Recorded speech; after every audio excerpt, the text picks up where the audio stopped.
Muutused elus on nagu mäed kauguses, näivad alguses ületamatud, kuid peidavad endas võimalusi ja kauneid vaateid. Just nagu liblikas oma kookonis kasvame me kõige enam siis, kui oleme sunnitud mugavustsoonist väljuma. Võta uued väljakutsed vastu avatud meelega.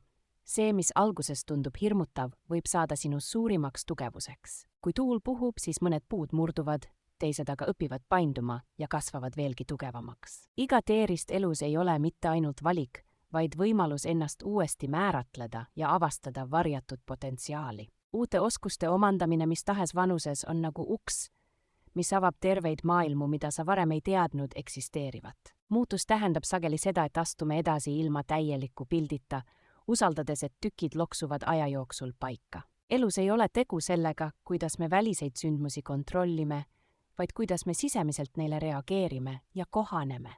Vastupidavus ei tähenda kunagi murdumist, see tähendab tugevamana tagasipõrkumist ja kasvamist, isegi kõige vähem tõenäolistes tingimustes.